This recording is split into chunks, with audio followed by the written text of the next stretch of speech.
ახალი საქართველოს მაჟორიტარი დეპუტატობის კანდიდატი თეონა ჭალიძე ისნის რაიონის გამგეობის სოციალური სამსახურის უფროსის თანამდებობიდან გადადგომას ითხოვს. ჭალიძემ გამგებლის სახელზე სამსახურის უფროსის გადადგომის მოთხოვნით სპეციალური განცხადება უკვე შეიტანა. მისი თქმით, სოციალური სამსახურის უფროსმა თამარ ფრუიძემ ერთ-ერთი გარდაცვლილი სოციალურად დაუცველი მასთან სატელეფონო საუბარში ეგრეთ წოდებულ ბომჟად მოიხსენია, რის გამოც ჭალიძის აზრით ფრუიძემ თანამდებობა უნდა დატოვოს.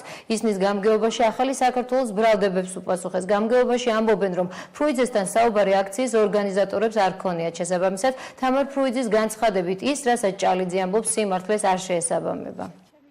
როდესაც სოციალური გაყოფილების უფროსი მეუბნება გარდაცვლილ მოქალაქეზე, რომ ის როგორც ბომჟი ისე უნდა დაკრძალოს ოჯახის წევრებმა, რადგან გამგეობა მათ ვერ დაეხმარება, ვფიქრობ, ყველაფერზე ზედმეტია უკვე ლაპარაკი. ისნის რაიონის გამგეობასთან მოვედი, იმიტომ რომ ჩავაბარო განცხადება გამგებლის სახელს და მოვითხოვ სოციალური გაყოფილების უფროსის თამარ ფრუიძის დაკავებული თანამდებობიდან გათავისუფლება. დეიდამე საუბრა, მე როგორც ვიცი, თეონა ჭალიძემ არ გამაცნო თავისთავად, ხა ისე თუ დამირეკა ვერ გეტყვი. არსებობს მეთქი, შეიძლება მის გავს კითხვაზე უთხარო, არსებობს სხვა სამსახურები, როდესაც შემთხვევაში გარდაცვალებულს გრძალავენ. აი ესეთი რაღაცა შეიძლება ბომჟი არ ვიტყვია ნამდვილად. გავუწიეთ სრული პაკეტით, რაც გვაქვს მომსახურება, ეს არის კატაფალკის მომსახურება, სამარხის მომსახურება და სასახლე.